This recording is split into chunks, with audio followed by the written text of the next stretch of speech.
Oke teman-teman, balik lagi dengan saya Fikri Ridho. Seperti biasa saya akan mereaction soal sepak bola Indonesia dan juga tanggapan komentar dari netizen soal sepak bola tanah air. Seperti apa tanggapan mereka? Mari kita simak sama-sama. Let's go.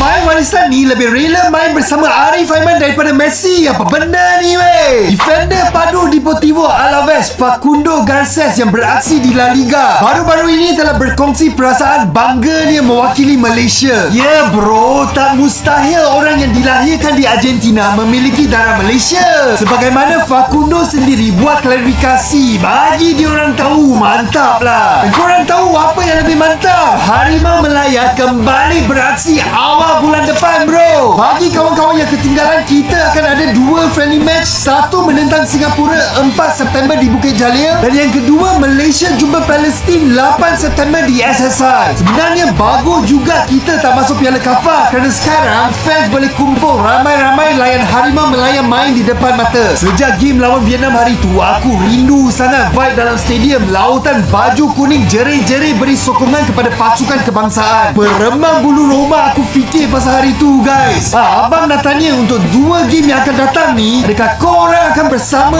abang menjalankan kewajipan sebagai ekor harimau, turun stadium Bukit Jalil dan SSI jerit sampai tak ada suara, beri sokongan kepada pemain kita? Komen.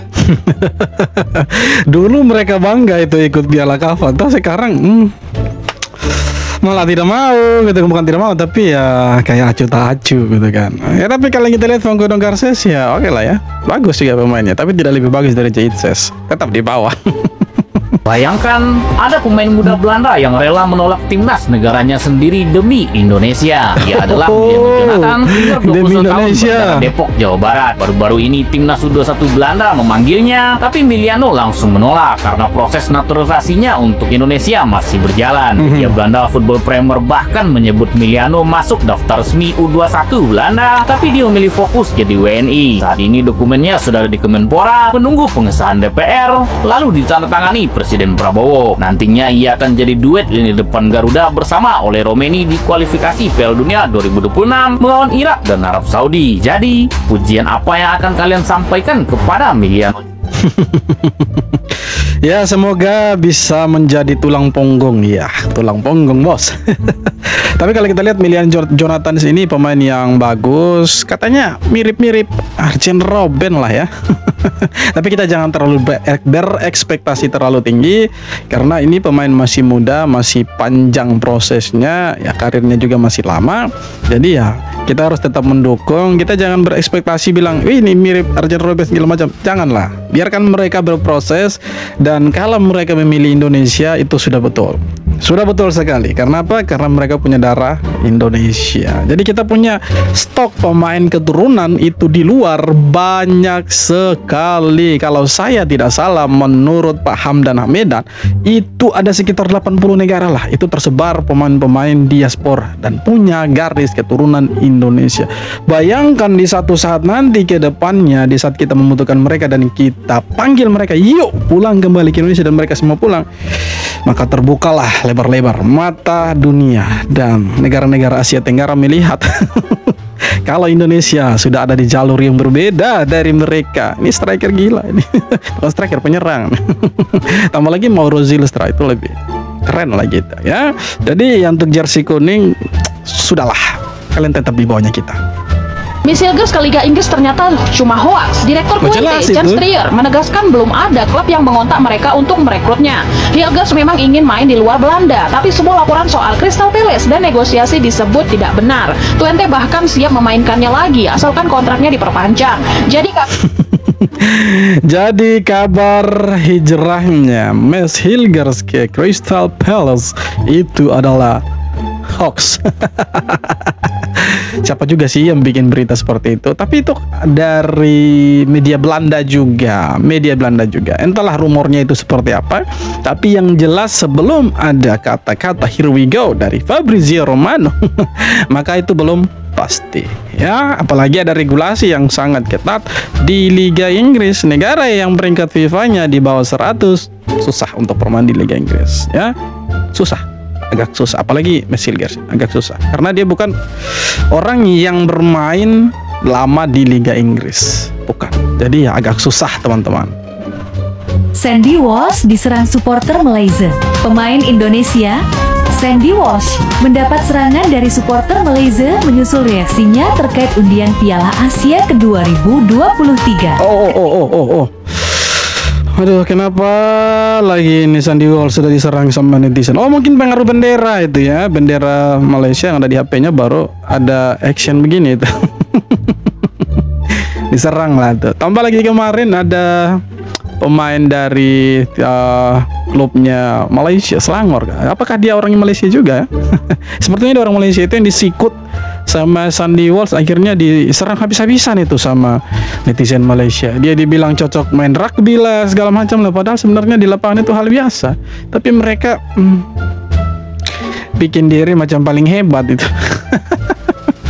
Pemain Indonesia pertama di Bundesliga. Sejarah tercipta tadi malam guys, di mana pemain timnas Indonesia Kevin Dix bakar besi yang memperkuat Mönchengladbach berhasil menjalani debutnya di Bundesliga. Yang mana ini tentunya membuat Kevin Dix menjadi pemain Indonesia pertama yang bermain di Bundesliga, kompetisi tertinggi di sepak bola Jerman ya, di mana ada Bayern Munchen, Dortmund dan lain-lain di sana. Gila. Siapa di sini yang bangga banget ngeliat Kevin Dix debut bersama Borussia Mönchengladbach di Bundesliga? Kevin Dix memulai pertandingan dari bangku cadangan, dimana kita tahu Dix sebelumnya ada sempat cedera ya minggu lalu ya. Dix masuk di menit ke-77 menggantikan Fabio Chiarodia. Pada laga ini Gladbach harus puas bermain imbang 0-0 melawan Hamburg. Nah, semoga Kevin Dix itu bisa dijauhkan dari cedera musim ini, karena kan kita tahu ya Kevin Dix beberapa momen bulan terakhir ini cukup sering cedera ya, bersama timnas, bersama klub juga. Kita sama-sama doakan semoga Kak Kev bisa sukses bersama Gladbach, bisa mendapatkan trofi, bisa mendapatkan banyak pengalaman baru tentunya. Nantinya akan bisa digunakan dan sangat bermanfaat untuk Dix sendiri dan juga timnas Indonesia. Sehat-sehat Kak Kev, semoga. Jangan cedera lagi. Jangan cedera lagi, itu yang paling penting. Untuk Kevin Dix, keep strong. Debut resmi Kevin Dix di Bundesliga dan menjadi pemain timnas Indonesia pertama yang bermain di kasta tertinggi Liga Jerman. Momen itu terjadi pada pekan pertama Bundesliga yang mempertemukan antara Borussia Mönchengladbach melawan Hamburger SV. Meskipun tadinya ia diragukan bermain karena di laga sebelumnya terkena cedera, namun dia masuk di daftar pemain cadangan pada laga tersebut. Di menit ke-77 dia dimasukkan sebagai pemain pengganti. 14 menit di lapangan dia berhasil mengirimkan 91% umpan akurat, 1 clearance, dan 2 defensive contribution. Bahkan dia hampir mencetak gol, andai saja bola hasil tandukannya tidak melebar dari tiang gawang. Pertandingan ini pun berakhir seri dengan skor kacamata. Itulah Indonesia kerennya, ada wakilnya di Liga Jerman. Ini yang mau dibandingkan dengan bek Malaysia. Siapa itu? Siapa? Dion Kuls. Beda apa? Umurnya masih sama ya kan? Umurnya sama. Dion Kuls sekarang bermain di Kielce Osaka kalau saya tidak salah, bermain di J-League gitu, ya kan? J-League, bukan jelek ya, tapi J-League. Sedangkan, kita punya back Kevin Dix yang dibanding-bandingkan dengan Dion Kuls itu bermain di Bundesliga, salah satu liga terbaik di dunia. Oke. Jadi kalau dibandingkan dengan Dion Kuls sama netizen Malaysia, berbeda sekali. Kita ada pemain kita yang bermain di Liga Jerman, Bundesliga. Mereka mana ada, tidak ada bos, tidak ada. Jadi kalau kita mau sombong ya wajar, tapi mereka bilang kita sombong. Sebenarnya tidak juga, kita bicara fakta sebenarnya.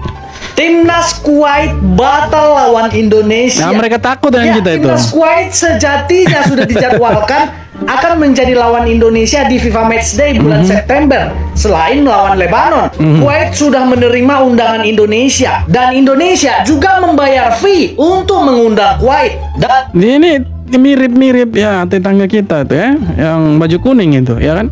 Sudah diundang, sudah dibuat grupnya, ada jadwalnya, mengundurkan diri ya sama kayak Kuwait Kampret ini. Sama lah.